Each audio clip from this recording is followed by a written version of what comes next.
and welcome to our third Alpha video in the series. For those of you that still don't know us, I'm Antony, the youth worker at Heritage Methodist Church. And I'm Darren, I'm the youth worker at Alive Christian Ministries here in Bridgewater. Yeah, and together we form the movement Catalyst. You can find more information about that at catalystyouth.org.uk. But throughout the weeks, we are doing an Alpha course on Zoom, and we are doing these recap videos for those that can't make it, and also for those that would just like a recap that did attend the sessions. If you haven't seen our last two, click somewhere on the screen now, and you'll be able to go back and recap on what we've already done. But today, we're going to be focusing on the question, why did Jesus die? Yeah, that is a really good question, and sorry for my stupidity. My screen's not doing so. You know, got to point at the right area, and it's opposite to what I see, so we're going that way.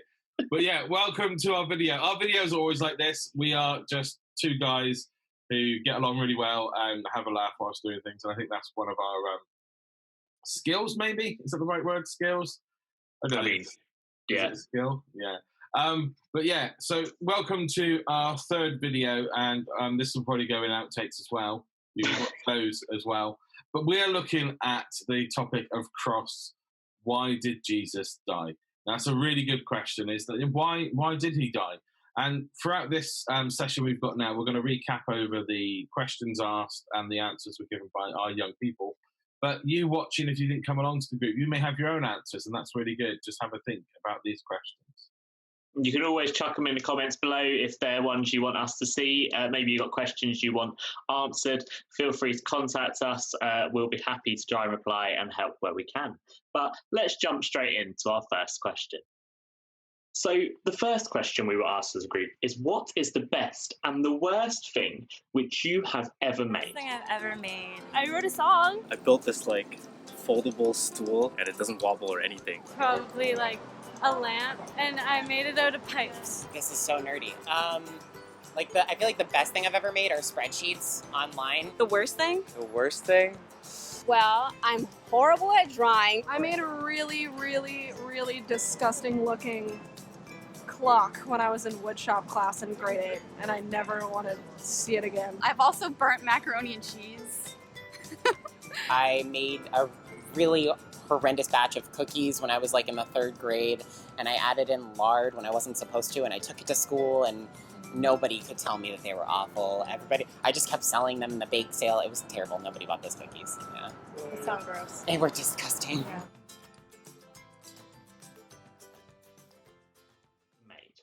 And we had so many answers for this one. And I'll start by going through the list of what the worst things we made were. So we had quite a few foods in there. Someone managed to burn popcorn in the microwave. There was a burnt bread and butter pudding, and there was a caramel tart which you had to break with a hammer. And we can only imagine how hard that must have been if the only thing that would break it is a hammer. Darren, when he had his first home with his wife, had a cat, and he made something for his cat, which to this day he still says is one of the worst things he's ever made. And I'll let him explain a bit more about what that is. We had someone say making Play-Doh.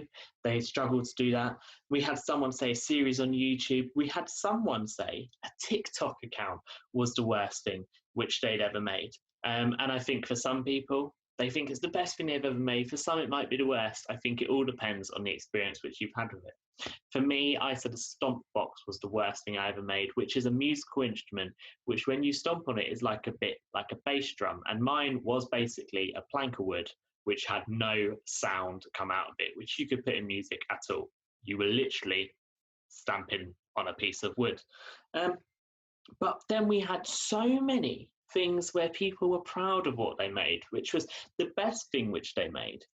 We had someone had made a quilt, someone had made sausage rolls, someone said their wedding dress. That was one of our leaders, not our youth, said their wedding dress was the best thing they ever made. Someone had made a chair, and he even showed us on the screen a chair, which I think we all could agree was absolutely fantastic. Someone made some videos on YouTube. Someone said a spreadsheet, and it's something that actually a lot of us would go, that's a bit boring, but actually it's something that if you're proud of it, it can be the best thing which you made. Someone made a wooden pencil case. For me, I used to do green power racing when I was in college. and helping and making one of those green power cars, I felt was one of my favourite and best things which I made, and actually something I was really, really proud of.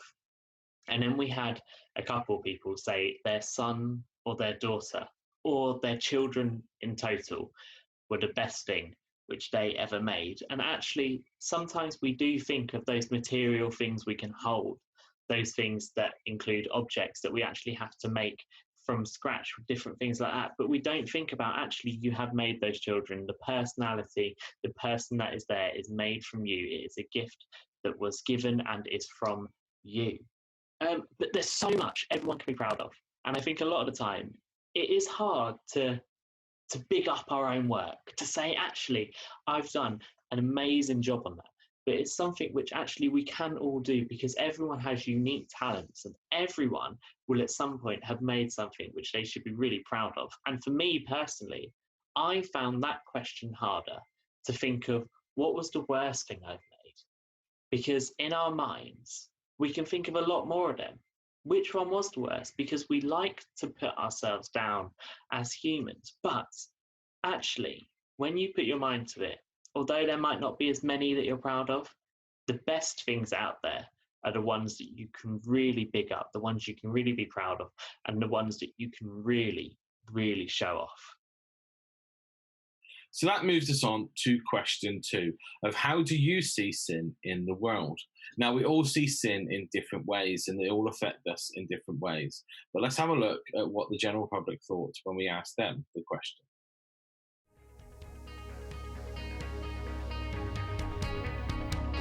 It's everywhere. I mean, it's unavoidable. Some people may say drinking and smoking. I don't see that as sin. Cheating on a loved one or lying to loved ones, I think that's kind of a sin, I guess. Terrorism and the war and all of that, that for me is a big part of sin. War and the mistreatment of women and children. Personally, I try to not think about it. Greed. I see everyone greedy.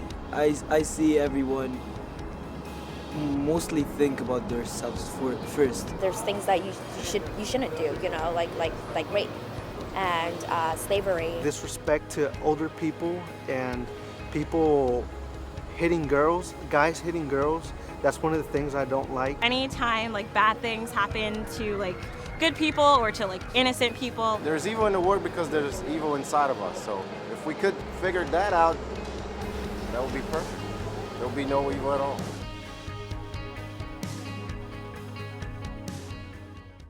That was really good to hear about some of the people's ideas of what sin is.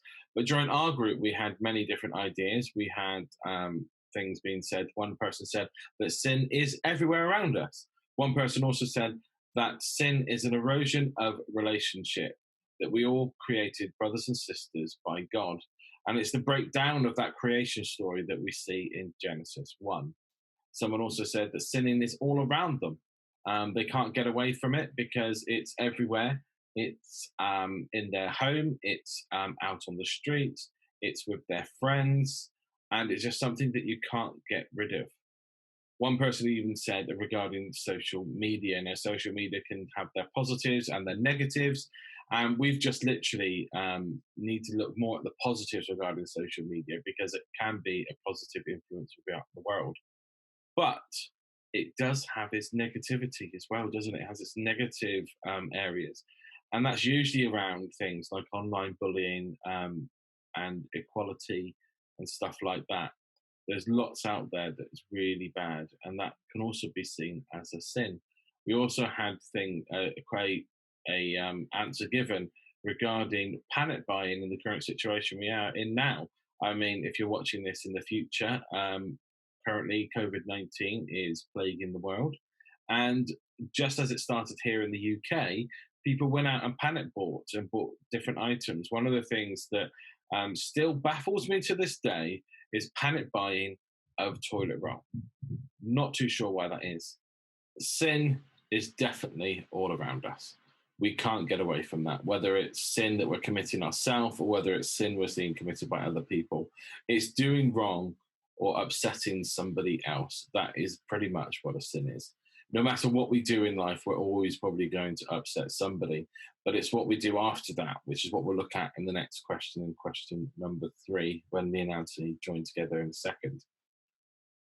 Sin, how do we see sin in the world? Can be a bit of a tough question. I know it's a tough question for me, because sin is everywhere, like I've said. And how do we see it? We see it in people's actions. That is how we see it. People just commit sin, and it's when they think about other people first is when sin can actually stop being committed.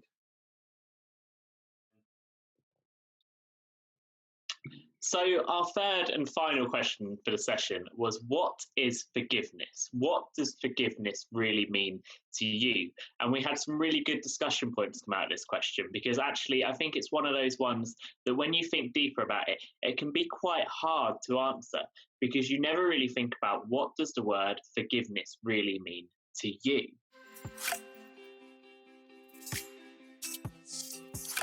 Forgiveness. Basically accepting one another for everything, flaws and all. I guess letting bygones be bygones, you know? When you're willing to let something go when someone made a mistake in the past. Forgiveness is a second chance. It's a second chance. Or third or fourth. It's really just getting past what issue you guys had, you know, whether it be between you and somebody else or you and yourself, because a lot of people are tough on themselves and it's hard to forgive, but it's totally letting go and, you know, moving forward. I'm not religious, but I feel like God's forgiveness is a way for people to let go of their wrongdoings or forgive themselves and move on with life. It means love and sacrifice. Complete freedom. Refreshment and new life. It is someone stepping on your white trainers and you can say, I'm sorry. And the person says, don't worry, you're forgiven. That is forgiveness.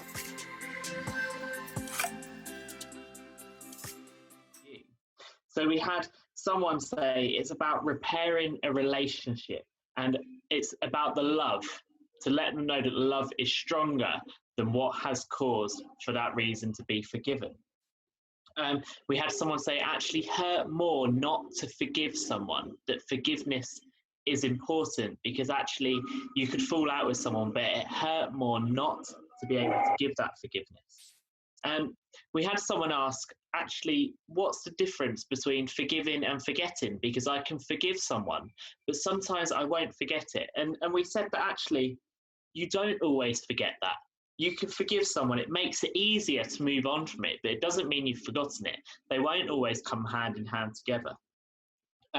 Someone else said it was about letting God deal with it. You forgive that person, and then you hand God the reins to support you through it all and to make it better within that situation. And for me, I said it was something that I was told years ago by a teacher or a youth worker. I can't remember which, but they told me it was about 3 words. It was about recognition, acceptance, and love. Recognizing what you need forgiveness for, accepting the forgiveness from someone else, and also love, the strong hold that is the key and most important bit within any situation or relationship. Yeah, and forgiveness can be a really, really hard thing to do. I mean, we have to forgive in our lives. You know, if we carry on walking around with these grudges against people, it's going to weigh heavy on our hearts, and it's going to make us, quite frankly, not a very nice person. So we have to forgive. But that doesn't mean, like I think it was one of the young people that said that she couldn't forget. But that doesn't mean we forget what's been done against us. It just means that we forgive that person and we don't hold that person accountable anymore for their action that they've done. We let that go, and by letting that go, we can actually clear our own heart from that horrible, I think it can even be like a sin holding on to that grudginess, just letting it go and then moving on with our lives. When a diamond hits a light in a certain way, you see it one way. And when it hits the light another way, you see another part of its beauty. When we think of all that Jesus has done on the cross, it reveals so much. First, it reveals how much God loves you and how precious you are to him. You never have to feel insignificant or worthless, because the cross reminds us just how valuable we are to God. The cross speaks to suffering, It shows us that God isn't far away, sitting on a cloud somewhere and watching all the suffering down here. Jesus came into our world to suffer for us, and now he suffers alongside us. The cross also tells us the powers of evil have been defeated, and the resurrection tells us that the story ultimately ends well, because of the cross. The penalty of sin has been paid, our guilt has been removed, the debt we owed was paid for us.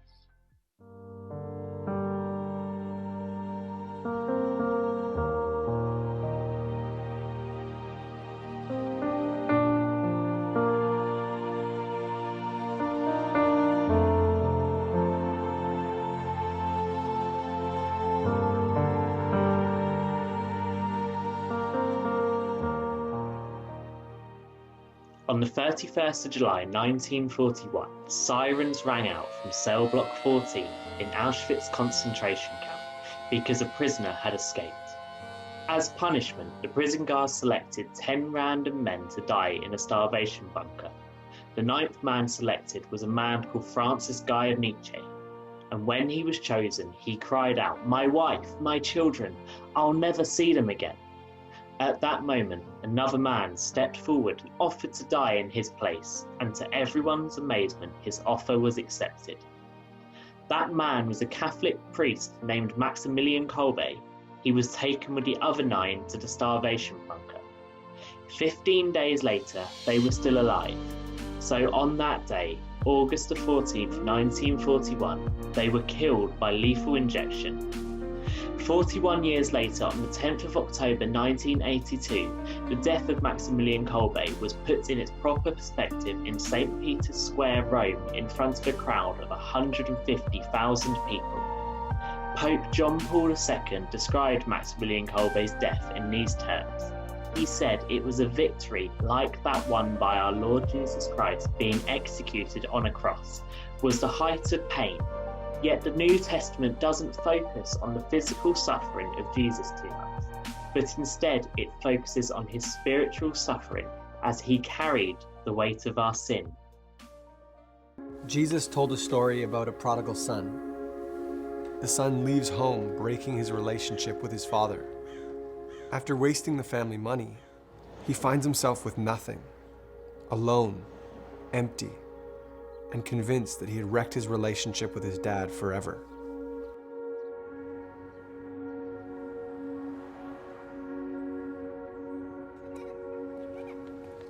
Reaching the point of desperation, the son decides to return home, with a small hope that he might be able to earn a wage working for his father's business. As he's coming home and is still a long way off, the father sees his son. And instead of waiting for his son to come to him, the father goes out to meet his boy, stretching out his arms, welcoming him home with a huge hug, fully accepted as his son.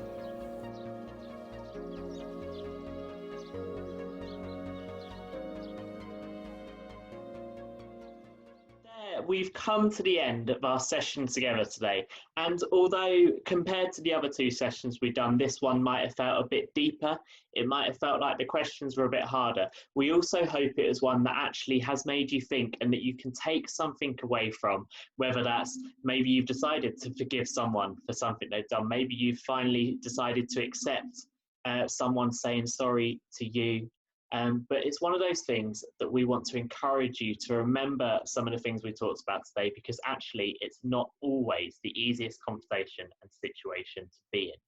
But if you do have any questions, if you do have any concerns or just anything you want to talk about, please do not hesitate to contact us, myself or Darren. We are always happy to talk. You can see our emails on the screen, and you can also see our website on the screen now, where you can find different resources contact us through. Both myself and Darren are currently writing a blog together, which started off one a week. We've now actually moved up to 2 a week, so you can hear from both of us in 1 week, because we know that you love to hear from us. But we would love to encourage you to read them. Let us know if there's anything in there that's really helped you, anything in there that really challenged you. And also, if there's any comments you want to make on it or anything you want us to write about, again, let us know. There's a forum on our website where you can ask questions and you can get involved in discussions. definitely. So just head over to our website and you'll find all our contact details. And I think you can even send a message through the website as well. We keep up to date with the website. We see what's going on with it. We try and update it as much as we can. These videos also end up on our website as well, or a link to them. But yes, just head over to there and find out more information about Catalyst as a movement. And also, you can also click on the links for previous videos there. Like Antony said, read our blog, read the forum, join in the forum. There's going to be a new forum feed going up soon. So we'd love to see you jump into that because it's going to be a very interesting one. And also, if you're local to Antony or myself and you'd like to come along to our camp that's happening at the end of July, we hope crossed, then also message us and we can give you more details about that, or just read what it says on the website. I think that's all of it for us today. So it's goodbye from him. It's goodbye from him. Good try. It was a good try. See you soon. See you guys soon. Take care.